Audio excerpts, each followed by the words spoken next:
Hello दोस्तों, आप सब कैसे हो? सब खुश रहिए। होली आ रही है, सभी को एडवांस में सभी को हैप्पी होली और जय भोलेनाथ, हर हर महादेव। देखिए, मैं 10th क्लास को मैथ में करवा रहा हूँ। ज़रूर देखिए, होली है तो होली का भी आनंद लीजिए, लेकिन एग्ज़ाम को भी ध्यान में रखना है। एग्ज़ाम को ध्यान में रखते हुए काम करेंगे। देखिए, मैं पहला पॉइंट ले रहा हूँ, जैसे 2, 3 और 4, 5। 2 points are given. Difference between 2 points में डिफरेंस बिटवीन करना है दो बिंदुओं के बीच की दूरी, डिस्टेंस। तो इसका दो बिंदुओं के बीच की दूरी का सूत्र होगा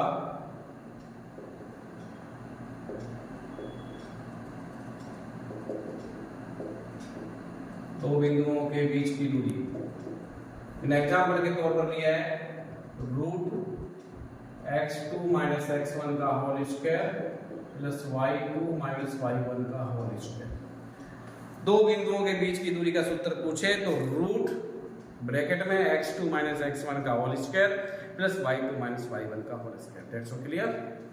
देखिए, जो बिंदु गिवन है, जो दिए हुए हैं, इसको आप इमेजिन करेंगे ये x1 y1 है और ये x2 y2 है। इसमें x1 y1 और x2 y2 वैल्यू पुट करेंगे, यानी वैल्यू रखेंगे। तो देखिए, x2 का मान 4, x1 का मान 2, y2 का मान 5, y1 का मान 3 और 4 में से 2 गया 2 और फिर ये 2 का स्क्वायर 4, फिर ये 4 रूट 8 नो स्क्वायर रूट, क्योंकि रूट 1 का 1, रूट 4 का 3, रूट 9 का 3, तो 4 और 9 के बीच में जितने भी नंबर हैं वो स्क्वायर रूट में ही है, टोटल स्क्वायर रूट में है। तो इसको अपने 4 × 2 लिखेंगे। 4 का वर्गमूल 2, 2 का रूट 2 रूट 2। अब देखिए, सेकंड में ले रहा हूं, जैसे बिंदु O दे देना, उसको x1 y1 और x2 y2 मानेंगे। बिंदुओं 3, 4, 6, 8 और अनुपात दे दे 2:3। तो जो बिंदुओं दे रखे उसको तो आप मानेंगे x1 y1 और x2 y2 और जो रेशियो है उसको m1 m2। दोबारा देखिए, जो बिंदुओं दे रखा है उसको अपने पुट करेंगे, इमेजिन करेंगे कि x1 y1 और x2 y2 और जो रेशियो है यानी जो अनुपात है उसको m1 m2 पुट करेंगे। तो देखिए, इसमें जो विभाजन का जो सूत्र होगा, डिवाइडेशन का, विभाजन का, x इक्वल टू होगा m1 x2 plus m2 x1 upon m1 plus m2 और y इक्वल टू होगा m1 y2 plus m2 y1 upon m1 plus m2। देखिए, इसमें फॉर्मूला ध्यान रखेंगे, x बराबर m1 x2 plus m2 x1 upon m1 plus m2, y equal to m1 y2 plus m2 y1 upon m1 plus m2। That's clear. अगर इसमें बाहरी विभाजन के तो प्लस की जगह माइनस रख देंगे, इसमें वैल्यू पुट करेंगे तो देखिए x इक्वल टू आ जाएगा m1 की वैल्यू 2, x2 का मान 6 और फिर m2 का मान 3 और x1 का मान 3 upon m1 plus m2 2 plus 3। तो टोटल वैल्यू आ जाएगी 12 और 9 अपॉन 5, 12 और 9 21 अपॉन 5, x की वैल्यू दिया। और y में m1 2, y2 8, फिर m2 3 और y1 4 upon m1 plus m2 2 plus 3। 8 2 जा 16, 4 3 जा 12 अपॉन 5, तो 16 और 12 हो गए 28, 28 अपॉन 5। अतः बिंदु x और y जो माने तो 21 अपॉन 5 और 28 अपॉन 5। x को भुज कहते हैं और y को कोटि कहते हैं। मूल बिंदु के निर्देशांक पूछे तो 0 0 होते हैं, ओरिजिन पॉइंट्स 0 0।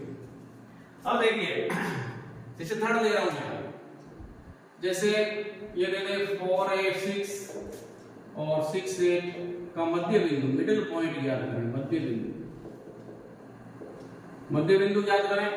तो मध्य बिंदु के लिए देखो बताएंगे अपने x equal to x2 plus x1 upon 2, y equal to y2 plus y1 upon 2। ये फॉर्मूला है x equal to x2 plus x1 upon 2, y equal to y2 plus y1 upon 2। यानी अगर आप भाई देव भूल जाते हैं तो इसकी पहली संख्या जोड़ दीजिए, 2 का भाग लगा दीजिए, इसकी दूसरी संख्या जोड़ दीजिए, 2 का भाग लगा दीजिए। दो बिंदुओं के बीच की दूरी में भी अगर आप सूत्र भूल जाते हैं तो इसकी पहली संख्या में से इसकी पहली संख्या घटा दीजिए, उसका स्क्वायर कर दीजिएगा, इसकी दूसरी संख्या में से इसको दूसरी संख्या घटा दीजिए, उसका स्क्वायर कर दीजिए और टोटल संख्या पर रूट लगा दीजिए यानी 1। तो देखिए इसको आप मानेंगे यानी इमेजिन करेंगे, ये x1 y1 और ये x2 y2, that is middle point, x equal to 6 plus 4 upon 2 और y equal to 8 plus 6 upon 2। तो ये हो जाएगा 10 अपॉन 2 और ये हो जाएगा 14 अपॉन 2 और 10 अपॉन 2 यानी 5 और 14 अपॉन 2 यानी 7, जो मिडिल पॉइंट आ जाएगा x y इक्वल टू 5 और 7। अब देखिए मध्य बिंदु करवा दिया, विभाजन बिंदु के दो बिंदुओं के बीच की दूरी का करवा दिया, ये करवा दिया। अब देखिए ये एक्सरसाइज 7 का था, एक्सरसाइज 8 में ऐसे देते हैं कि sin a इक्वल टू 3/5, तो cos a और tan a क्या देते हैं।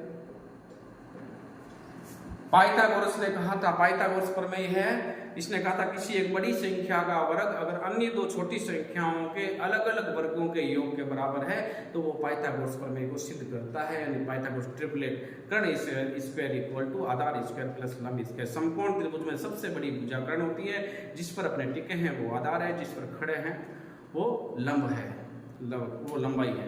तो कर्ण स्क्वायर इक्वल टू आधार स्क्वायर प्लस लंब स्क्वायर। तो देखिए इसमें आप लाल बट्टे का लगाइए, ये एक फॉर्मूला निकला गया है, लंब को रिप्रेजेंट करता है के कर्ण को, ए आधार को, के ये पहले वाला sin थीटा, दूसरे वाला cos थीटा का, ये tan थीटा का, इसका उल्टा करें तो ये cot थीटा, ये sec थीटा और ये cosec थीटा। इसका मतलब sin a 3/5, तो इसका मतलब अपने को दिया है लंब और कर्ण।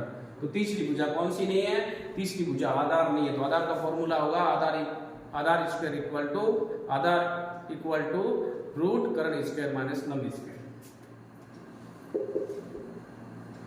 कर्ण स्क्वायर माइनस लंब स्क्वायर। तो कर्ण की वैल्यू 5 है, लंब आपका 3 है, 5 का स्क्वायर 25, 3 का 9, तो ये बच गया आपके 16 का हो गया 4।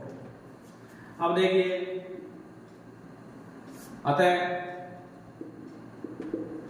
cos a का फॉर्मूला होगा आधार बटे कर्ण, तो cos a आधार कितना होगा, आधार 4, कर्ण कितना होगा, कर्ण दिया हुआ है, कर्ण 5 है, और tan a होगा लंब अपॉन आधार, लंब का मान आपके 3 और आधार का मान 4।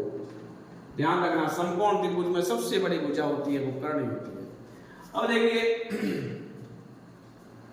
सेकेंड टाइप आ जाए, एक टाइप ये ले लिया मैंने, एक ये ले लूं मैं, tan a plus b equal to √3 और tan a minus b equal to 1/√3। इसको सॉल्व करेंगे तो देखिए tan a plus b √3, tan से 8 की वैल्यू होती है, दोनों तरफ tan है तो tan कैंसिल हो जाएगा, क्योंकि tan theta equal to tan alpha, तो थीटा इक्वल टू अल्फा, तो a plus b equal to 60 degree. This is reaction number 1। इसमें भी आप करेंगे तो tan a माइनस b ये हो जाएगा tan 30 की वैल्यू है, तो a minus b equal to 30 degree. ये रिएक्शन नंबर 2। समीकरण 1 और 2 को हल करने की 3 विधियां, विलोपन विधि, प्रतिस्थापन विधि और वज्रगुण विधि। आप इसको विलोपन विधि से हल करेंगे तो समीकरण 1 के नीचे 2 को रखो, a plus a minus b equal to 30। This is reaction number 2। इन दोनों को जोड़ेंगे क्योंकि सीधे कट रहे हैं, तो जोड़ने पर तो ये कट गए, a और a 2a, ये हो गया 90, तो a इक्वल टू हो गया 90/2 यानी 45।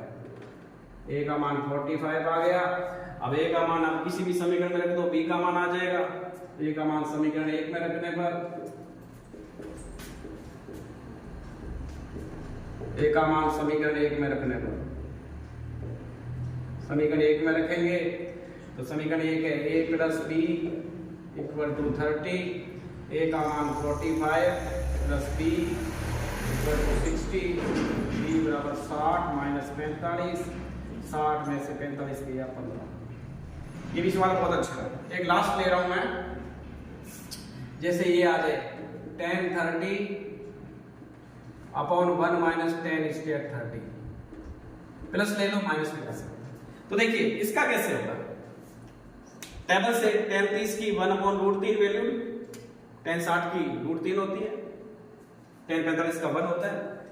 tan 30 की वैल्यू रखी 1/√3 टेबल से, और फिर 1/√3 इसका होल स्क्वायर, ये 1/√3 और 1 का स्क्वायर 1, √3 का स्क्वायर 3, और आपको पता है 1/√3 को सॉल्व करेंगे तो 4/3 आएगा, तो फिर 1/√3, 3 ऊपर चला जाएगा, 4 आ जाएगा, 3 को अपने √3 इंटू √3 लिख सकते हैं, और अपॉन √3 इंटू 4, √3 से √3 कट गया, तो ये आपके बच गया पीछे, ये आ गया 4/3, 1/√3, 3/4, तो √3 से √3 कट गया, तो √3/4। देखो दोबारा देख लीजिए, tan 30 का मान 1/√3, फिर tan 30 का 1/√3, इन दोनों को हल करेंगे, जो जोड़ेंगे तो 4/3 आएगा। अब 3 ऊपर चला गया, 4 नीचे आ गया, 3 को √3 इंटू √3 लिख सकते हैं, फिर ये √3 पहले वाले, फिर ये 4, √3 से √3 कट गया, √3/4।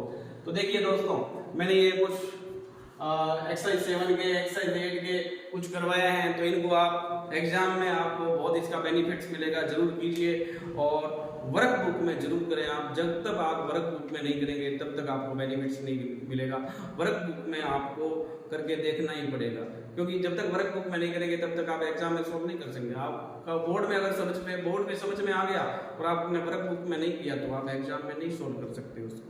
तो दोस्तों, मैंने एक आपको एक्सरसाइज करवाई है, अगर ये क्लास मेरी आपको पसंद आए तो जरूर इसको लाइक करें, सब्सक्राइब करें। हर हर महादेव, जय भोलेनाथ। मैं भोजराज प्रजापति सर, मुस्कान क्लास।